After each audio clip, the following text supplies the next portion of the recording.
Buddies, what's going on? It's Concert Buddy. What exactly is the hot potato vinyl challenge? Oh. Stick around, I'll tell you all about it coming up next.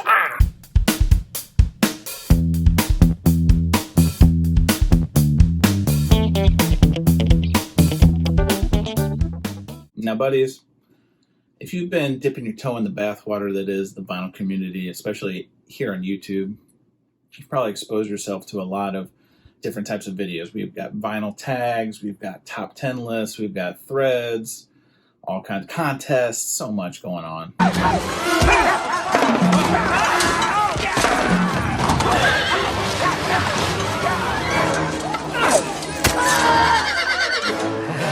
So I was approached recently by a buddy, friend of the channel, Jason over at Spinz Vinyl. All information I'll leave down below.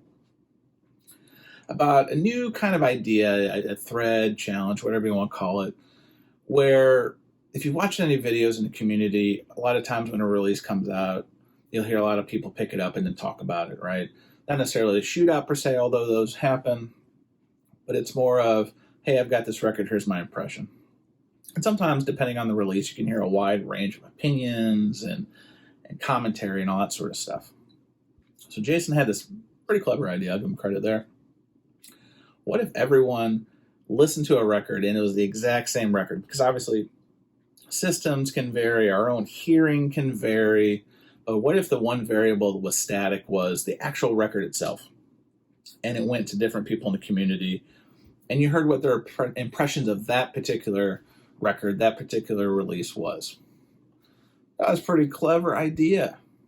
And I was appreciative that Jason had reached out to not only use me as a thought partner in this idea, but also to say, like, hey, would you like to participate? Of course. So that's where the hot potato vinyl challenge, the hot potato is, like the old game, bop, bop, bop, pass it to the next person, that kind of thing. So Jason picked up a record that also helped inspire him for this challenge, and the record he sent on to me is the classic hip-hop title from 1991 from A Tribe Called Quest, The Low End Theory. Now, this was just reissued here 2023. I think if I remember correctly, Jason said he got his at Target. It came with like a bundle where he got a t-shirt. He didn't send me the t-shirt coincidentally, so I'm glad we don't have to all like put on the t-shirt while he is. That'd be kind of weird because, like, do we launder it? Do we open it? I think he kept a t-shirt, which I think was a smart play, Jason. Check out the big brain on Brad. 1991, this comes out. Classic hip-hop album. Q-Tip, Phife Dawg, everybody in Tribe. Think about where the genre was at that time. It was still kind of maturing. In, I think it was, 88, 89, NWA Straight Outta Compton comes out, which, if you read any interviews with Q-Tip or know anything about this album, Q-Tip is quick to say that was a big inspirational force because this was Tribe's second album. And Tribe was obviously influenced, particularly Q-Tip, heavily influenced by jazz and bebop style, and he really incorporated into a lot of the samples and a lot of the bass work, which we'll talk about in a little bit. But this album is number 43 on the Rolling Stone Top 500 of all time albums. I think even the Library of Congress actually considers this, however they put something on like the National Registry of Recording. It was that important for having cultural significance, and no dispute here. Now, if you're trying to find an original copy of this, they can get a little pricey. So it's nice that they're being reissued. And in fact, if you go back to 2022, and I'll kind of talk about this here in a little bit, Vinyl Me Please put out their own reissue on 45 RPM, which I'll talk about in a second. This is the copy I have. And so when Jason was sharing this idea with me and sharing the title he had, one of the first things I thought of was, well, I've already got the Vinyl Me Please. I'd be curious what this sounds like now. 33 RPM, 45 RPM. Again, I wouldn't call this a shootout, but just for relative comparisons, I thought it'd be an interesting way to approach it. You're goddamn right. Let's rewind the tape a little bit and just a little bit more on this title. Why is it important, and why is it in the pantheon of greatest hip-hop albums of all time? Well, if you think about 1991, hip-hop still in a maturing genre, what Q-Tip did from a production lens was really interesting in that obviously he was bringing in jazz samples. I think I've even talked about this in another video. They actually brought in famed bassist, jazz bassist Ron Carter for, I think it's the 5th track Verses, to actually play on this. And the quick story was Ron Carter was hired, but what he knew of hip-hop at the time was there was cursing, i.e. the NWA album, and he told them that there was any cursing involved, like he was straight out. And old school, he's like, when he showed up to the recording studio, he's like, I want to be paid like immediately. I'm paid up front because, any of those old musicians had probably been hustled a time or two by a promoter or a recording studio or whoever. And so he said that he would go out and sit in the car until he got paid, and sure as shit, they got that money on the spot. So he came in and played. Anyway, it's a great story. I told it in a previous video, but the cultural impact of this album cannot be understated.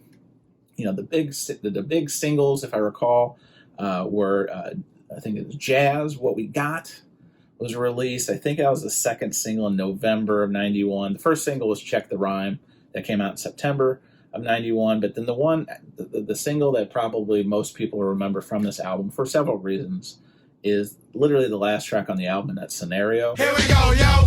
Here we go, yo. So what's the scenario? And a great track just in and of itself, but it also debuted later from the Flip Mode Squad, Busta Rhymes. Causing rambunctious throughout the sphere, raise the levels of the boom inside the air. You know I did it. I'm sure you've heard of Busta Rhymes and his different journey and touch points in his own hip-hop career, but that was the first time Busta had ever been recorded, was on this album. Anyway, so this record comes to me. I did a little research into it. It was pressed this year, and it was pressed in a pressing plant in Mexico, which I was a little apprehensive because, when you hear about the pressing plants, you hear about GZ, you hear about, one down in Nashville, United, you hear about, there's one in Memphis, you hear about all the usual guys, RTI, Vinyl Me Please is trying to do their own thing. There's so many pressing plants, Third Man in Detroit, etc., etc. Oh, wow. You got to be shitting me. I had not heard of a pressing plant in Mexico. I'm just going to be honest. And so just from that level alone, a little apprehension. But I will say that this record in and of itself sounds very good. Good bass, crisp, clear. The vinyl is pretty flat. No clicks and pops. A lot of this new vinyl, I cleaned this first before I listened to it. But a lot of new vinyl, quality control issues. That's a whole rant. I think I talk about it in almost every video, so let's avoid it for this one. But I had a very good listening experience overall. Didn't have to turn up, some of these 90s recordings, you have to turn the volume up. But this one I did not. I kept it in that usual spot, and I enjoyed it. And I also think it goes, for like 30 to 35. Obviously, retailers will have sales, so if you want to get it cheaper. But for what it is, it's a good copy. If you don't have this album and were ever curious about it, obviously always stream first. But for the money, this is a good copy to pick up. Now, what's different about my experience than Jason's experience is I had the Vinyl Me Please to compare it to. And again, 33 versus 45. So this isn't like a shootout per se. But I'm just so enamored with the Vinyl Me Please version of this. This was just such a great release. This was 45 RPM, cut by Ryan K. Smith down in Sterling, who's doing some really just terrific stuff across the board. And then what I really enjoyed about it was the color execution of the vinyl. And I might have talked about this in another video. I don't know if I ever talked about it formally, but if you look at the cover and the way that they color matched a lot of the vinyl, both pieces, both slabs of wax, red and that green, it's just aesthetically an ace's job. But when you talk about the actual sound, I listened to that 33 RPM first. It was nice. I enjoyed it. Literally within the first 30 seconds of putting this back on, I hadn't listened to this in a minute. Man, the bass is just so right up in your face. The mid-range is just boom. Like anything that you'd be looking for and I'm not going to use the word audiophile, but for an optimal audio experience, like this Vinyl Me Please is the bee's knees, the cat's meow. It's hard for me to say this is the quote-unquote definitive copy because I have not compared it against an OG, but knowing what I know about 90s records, generally speaking, Some were mastered better than others. It depended on the sourcing. It depended on the actual mastering engineer. So much to say. It's hard for me to envision anything topping this Vinyl Me Plays release. To watch others in the community have talked about it, I think it's a shared sentiment that this is just chef's kiss. Mwah, delight. So, if you're comparing these two, which I'm trying not to, and you didn't mind spending, I think on secondary market, this goes for like 50 plus now. Like, this is the copy to get. But that's not your move, and you have a passive interest and would like to kind of start immersing yourself in this significantly important title. This one that was pressed in Mexico that we're passing around for this challenge, it's a good place. It's a good buy, and it's a good value. So that's all I'll say about that. Now, Jason did send me this record in this Japanese sleeve vinyl outside. Obviously, if you saw what I was doing there, I'm a sucker for the vinyl storage solution stuff. I'm not going to pitch you and shill you here. Discount codes are always down below.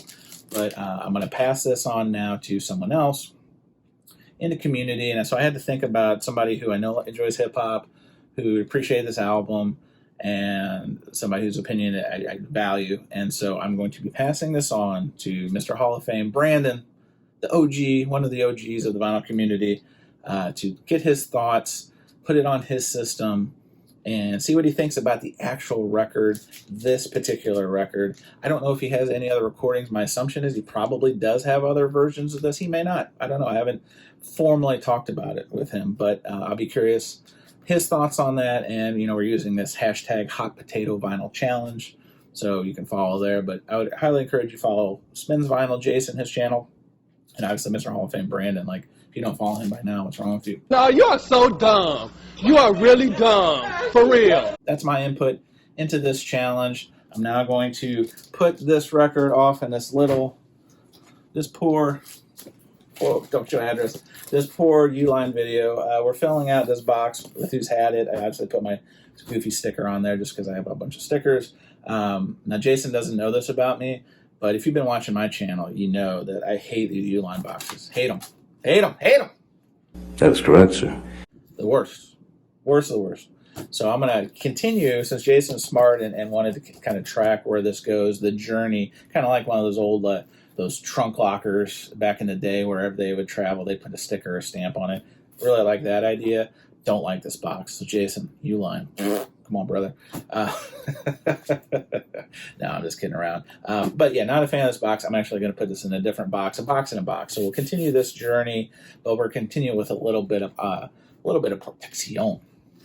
But anyway, buddies, tell me what you think. What do you think about the Low End Theory? Are you familiar with the work? I mean, if you're not, you got to be. Q-Tip is one of the great lyricists in hip hop history, and he's also an avid record collector, jazz head, like a very interesting guy.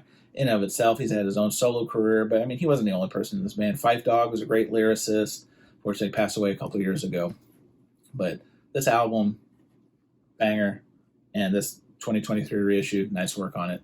Blah, blah, blah. I've had enough of this, right?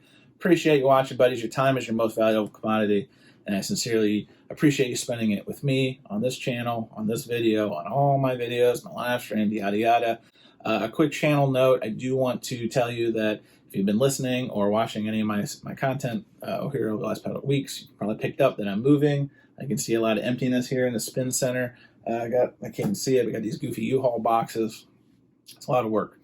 And I wanted to just be very transparent with you. I've put out a video every week since the inception of this channel, and I'm really going to strive for that. But maybe a challenge, and maybe an off week, or maybe a couple off weeks with this move. So I just want to be very transparent about that. I'm still doing stuff for Vinyl Community Podcasts, and so I'll have some interviews coming out along those lines, probably on the channel, but it's probably going to be a minute before I'm flashing some other records and talking about pickups and that sort of thing, just because if you've ever moved records, if you've ever moved in general, man, it's a lot of work. And I can tell you, moving at this age in my life is a lot harder than I thought it would be. Especially moving in August when it's hotter than the devil's butthole out there. I mean, good God.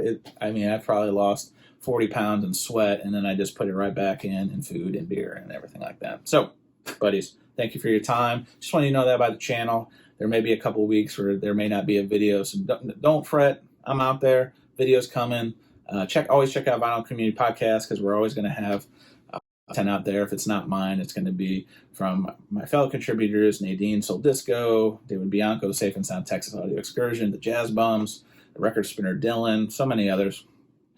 Buddies, that's all I got. Just wanted you to know that. Appreciate you watching. And until you get the chance, or when you get the chance, just spin it. See you again soon. Well, well, well. How the turntables...